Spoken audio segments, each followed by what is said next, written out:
Evet, maalesef depremden dolayı ikinci videoyu yapıyorum. Bugün 7 Şubat 2023. TRT Haber kaynaklı haberlerden sizlere sunuyorum. Enkaz altında kalan depremzedeleri arayarak kadından kandıran iki şüpheli İstanbul'da gözaltına alındı. Hatay'da kurtarılan 98 yaralı TCG İskenderun gemisiyle Mersin'e sevk edildi. Görüntüde bir kurtarılış anını görüyorsunuz. Ne oluyor ya ne oluyor şeklinde soru sormuş. AFAD görevlisi sen kahramansın oğlum diye cevap vermiş. Enkaz altında uyurken kurtarılan çocuk ekipler kendisine ulaşınca böyle seslendi şeklinde haber geçilmiş. Evet, bir son dakika haberi. Cumhurbaşkanı Yardımcısı Fuat Oktay can kaybı 3419'a yükseldi. 20.534 yaralı var. Depremlerde 8.000'e aşkın kişi enkazdan kurtarıldı şeklinde. Türkiye'nin ilk acil müdahale gemisi Nene Hatun yardım ve ikmal malzemelerini deprem bölgesine ulaştırmak için İstanbul'dan hareket etti. Kimi su istedi, kimi okula gitmek. Soğuk hava ve zor koşullara rağmen arama kurtarma ekipleri Hatay'da canla başla çalışıyor. İşte enkazdan yaşama uzanan canlar. Görüntülerde görüyorsunuz.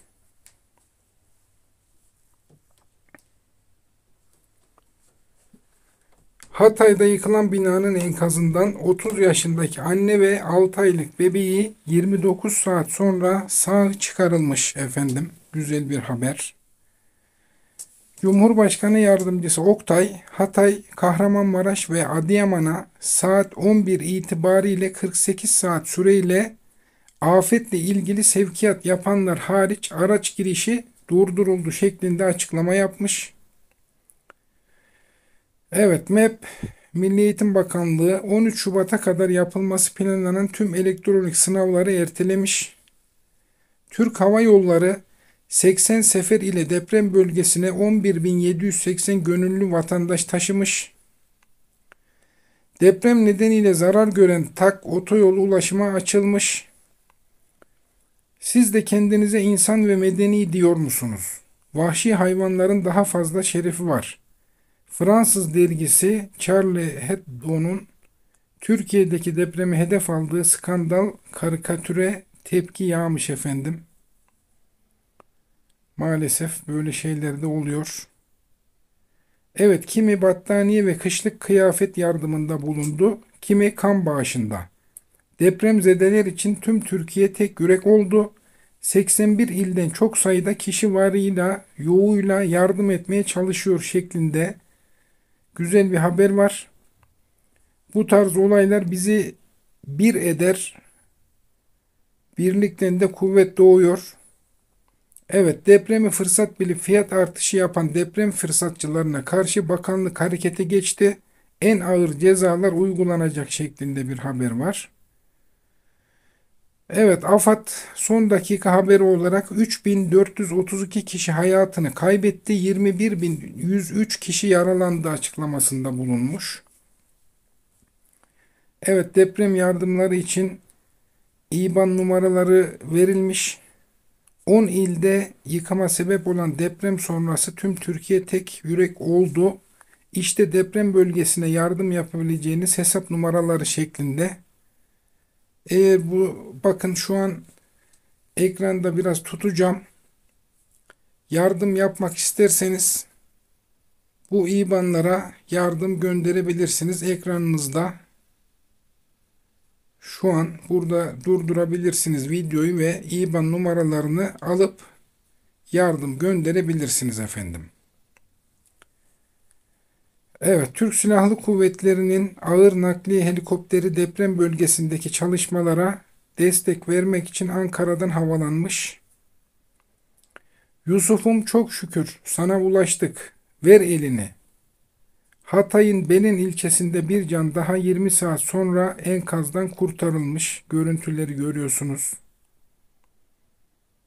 Evet, çok üzücü ama sağ kurtulması da çok sevindirici. Yine görüyorsunuz bir askerimizin kucağında bir bebek.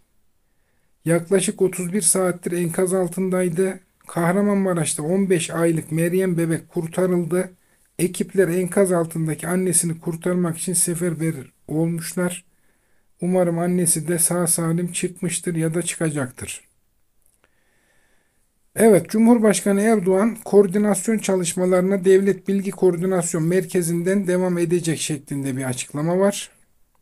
Mehmetçik deprem bölgesinde seferber olduğu haberi var. Binlerce Mehmetçik enkaz altındaki vatandaşların kurtarılması için canla başla mücadele ediyor. TSK, Türk Silahlı Kuvvetleri havada, karada, denizde tüm imkanlarını seferber etti diyor haberde. Oy babam, senin mi? Torunum demiş. Evet. Hatay'da 2 aylık Mehmet bebek enkazdan sağ çıkarılmış. Ne güzel bir haber.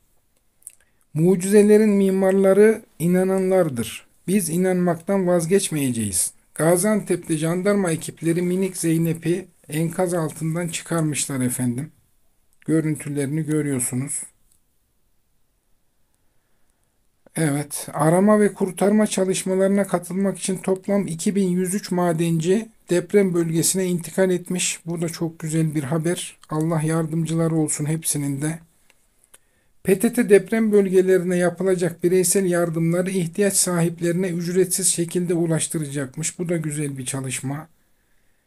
Şimdi birlik ve beraberlik içinde olmamız gerekiyor. Türkiye Otelciler Federasyonu ülke genelinde 9450 oda gelecek talep doğrultusunda hazır şeklinde açıklama yapmış. Depremde zarar gören vatandaşların öncelikle ihtiyaç ünitelerinin satılacağı e-ticaretten deprem yardımlaşma seferberliği başlatılmış. 100 yılın felaketinde yaralar sarılmaya çalışılıyor. İstanbul, Ankara ve İzmir valilikleri afetzedelere gönderilecek yardımlar için seferber olmuş. Evet, Cumhurbaşkanı Erdoğan'ın açıklamaları var şu şekilde. Şu anda 3549 vefatımız, 22.168 yaralımız var. 8.000'in üzerinde vatandaşımız sağ kurtarıldı. Sadece Cumhuriyet tarihimizin değil, coğrafyamızın ve dünyanın en büyük felaketlerinden biriyle karşı karşıyayız demiş. Uzmanlar bu depremleri birbirinden bağımsız ama birbirini tetikleyen, dünyada benzeri olmayan istisnai yer hareketler olarak tarif ediyor demiş. 53.317 arama kurtarma görevlimiz ile destek personelimiz enkaz bölgesinde çalışıyor. 54.000 çadır, 102.000 yatak ve diğer ihtiyaç malzemeleri afetzedelere ulaştırılmak üzere bölgeye gönderildi demiş. 100 milyar liralık bir kaynağı kurumlarımıza tahsis ettik demiş Sayın Cumhurbaşkanı ve devam etmiş. Çetin kış şartları nedeniyle arama kurtarma ekiplerinin ulaşımında sıkıntı yaşıyoruz. Güvenlik güçlerimizden çok sayıda personel arama kurtarma çalışmalarında görevlendirildi. Jandarmamız binlerce uzman personelinin yanı sıra 26 kargo uçağıyla, sahil güvenlik komutanlığımız gemi ve botlarıyla afet bölgesinde görev başındadır. Otellerin afetzedelerin hizmetine sunulması için gereken planlamalar yapılıyor. Antalya bölgesinde 50.000 yatak hazırlanmıştır şeklinde açıklamada bulunmuş.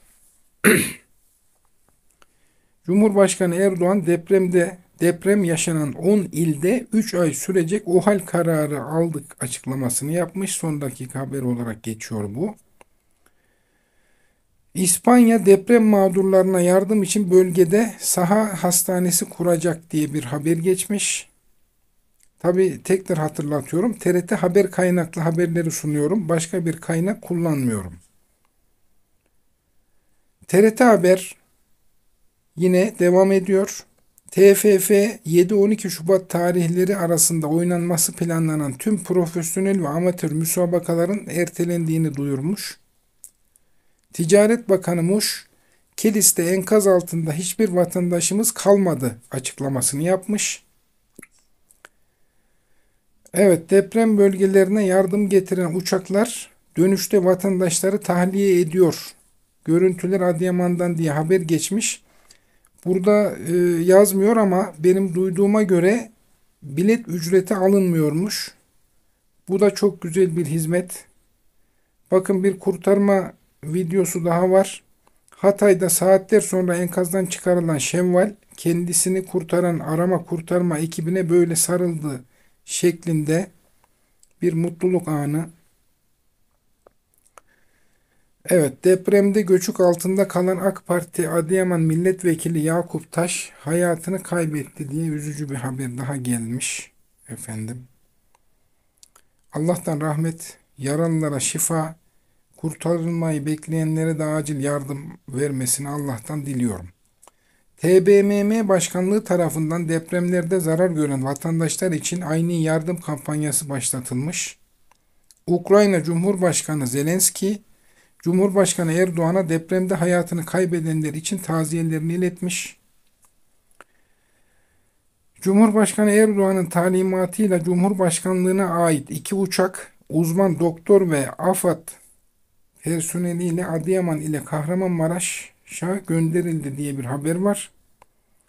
Bilgi kirliliğine dikkat edin diye bir haber geçmiş. Dezenformasyonun gerçeğin önüne geçmemesi için dikkatli olmak gerekiyor. Uzmanlar sosyal medyada oluşan bilgi kirliliğine karşı uyarıyor. Doğru bilgi için resmi kaynakları takip etmek, şüpheli bilgilere temkinli yaklaşmak atılabilecek adımlardan bazıları şeklinde önemli bir haber geçilmiş. Evet, depremlerin ardından Hatay'ın İskenderun ilçesinde deniz seviyesi yükseldi. Bazı caddeler su altında kaldı haberi, bakın görüntülerde de görüyorsunuz. Maalesef neler oluyor neler. Evet, bilet fiyatları 100 TL olarak belirlendi. Deprem bölgesine 80 uçuş gerçekleştirildi. Türk Hava Yolları depremden etkilenen şehirlere yapılan uçuşlar için kolaylık sağlıyor şeklinde bir haber geçiyor. Ben ücretsizi de duydum. Umuyorum birazdan okurum.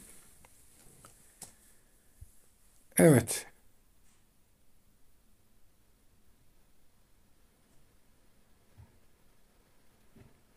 Evet, yazıyı okumaya çalıştım resimdeki. Şöyle büyüteyim.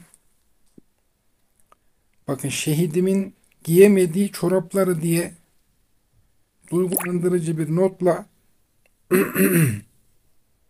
görüyorsunuz. Yardım göndermiş.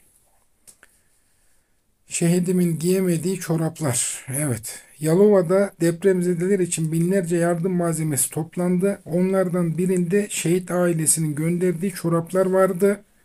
Diğerinde ise battaniye arasında bir çizim.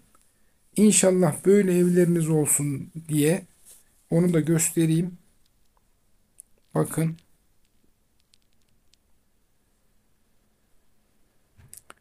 Evet, duygulandırıcı sahneler. Şöyle yardıma gönderilecek toplanan malzemeleri de şöyle göstereyim. İşte biz bir oluruz istediğimiz zaman. Bu çok önemli. Evet efendim. 4 saat boyunca konuştular, sağ salim kurtardılar diye başlıklı haber başlamış. Gaziantep'te depremin 30. saatinde enkazdan çıkarılan Rabia Yılmaz ile kurtarma çalışması boyunca irtibat sağlayan Sakarya ekibinden Selma Yavşan o anları TRT Haber'e anlattı şeklinde bir haber olmuş efendim. Yaklaşık 251 bin vatandaşa barınma hizmeti veriyoruz. Milli Eğitim Bakanlığı'na bağlı yurtlar, pansiyonlar, öğretmen evleri ve uygulama otelleri depremzedelere açıldı haberi geçilmiş. Soğuk, korku, sesini duyurma çabası ve enkazda çaresiz bekleyişi umuda çeviren kahramanlar başlıklı haber. Kahramanmaraş depremi sonrası itfaiye, AFAD, asker, polis, sağlık görevlisi ve binlerce gönüllü depremzedelerin yaşam savaşına eşlik ediyor şeklinde, bakın küçük bir çocuğun kurtarılışı ekranda. Allah hep yardım etsin. Adıyaman'da askerler depremzedeler için çadır kurdu haberi var. Güzel çadır kentler oluşmuş. Evet, Türkiye 3 metre hareket etti başlıklı haber. Evet, bunu ben de ilk kez duydum. Uzmanlar depremleri yorumladı. 500 yıldır stres biriktiren fay parçaları kırıldı demişler. Evet, İçişleri Bakanı Süleyman Soylu, bu depremdeki birinci önceliğimiz arama kurtarmaktır. Arama kurtarmadır. Arama kurtarma konusunda kendi ekiplerimiz dahil, bugüne kadar sivil toplumda akredite ettiğimiz ekipler dahil, tüm kurum ve kuruluşlarda hazırladığımız ekipler dahil bugün sahadadır. Sahada olmayan ekip yok demiş ve devam etmiş. Türkiye genelinde şu ana kadar 18 bin jandarma, 10 bine yakın polis sevk ettik. 10 bin jandarma talimatı daha verdik demiş efendim. Türkiye'deki depremler nedeniyle NATO'da tüm bayraklar yarıya indirilmiş. Resmi görüyorsunuz. Şöyle büyüteyim hatta. Evet. Evet, enkazdan çıkarılan küçük bir bebek görüyorsunuz. Arama kurtarma ekiplerinin zamana karşı yarışı devam ediyor. Hatay'da 30 yaşındaki Hülya Yılmaz ile 6 aylık bebeği Ayşe Vera depremin 29. saatinde enkazdan çıkarılmış efendim. Ne güzel. Malatya'da 2. Ordu Komutanlığı depremzedelerin kullanımına açılmış. Türk Hava Yolları deprem bölgesindeki 9 şehirden direkt uçuşlar 13 Şubat'a kadar tek yön olarak ücretsiz kullanıma açıldı. Evet, ben bunu duymuştum. Bu çok güzel, şahane bir haber. Evet, seferber olacağız ki yaraları saralım. 4 yaşındaki Gül yaklaşık 33 saat sonra enkazdan kurtarıldı. Görüntüler Hatay'dan diyor. Bakın görüyorsunuz. Son dakika olarak geçen bir haber. AFAD 3.703 kişi vefat etti. 22.286 yaralı var açıklamasında bulunmuş. 36 saat sonra gelen Umut, Gaziantep'te 7 yaşındaki Umut Efe enkazdan kurtarılmış. Görüyorsunuz görüntüleri. Yeni Malatyaspor'un kalecisi Ahmet Eyüp Türk Aslan'ın cansız bedenine ulaşılmış. Allah rahmet eylesin. Hepsine de tabii ki. Emniyet Genel Müdürlüğü sosyal medyada depreme ilişkin provokatif paylaşımlar yapan 135 hesap yöneticisi tespit edildi. 7 şahıs gözaltına alındı. Biri tutuklandı açıklaması yapmış. Evet, 100 yılın deprem felaketine TOKİ'den destek gelmiş efendim. 1180 konteyner, 294 kamyon, 153 eskavatör kepçe TOKİ deprem bölgesine destek gönderdi şeklinde. Burada bakın şöyle büyüteyim. 18 lastikli eskavatör kepçe, 1180 konteyner, 294 kamyon, 153 eskavatör, 11 dozer, 85 bekolöder, 9 mini bekolöder. Bu da çok önemli. Dar alanda çalışabiliyor bu araçlar. 39 lastikli yükleyici, 12 vinçli kamyon, 6 akaryakıt tankeri şeklinde bir konvoy gönderilmiş efendim. Evet, haberler şu an bitti. Allah rahmet etsin, yardım etsin, şifa versin, sabır versin diyorum. Görüşmek üzere efendim.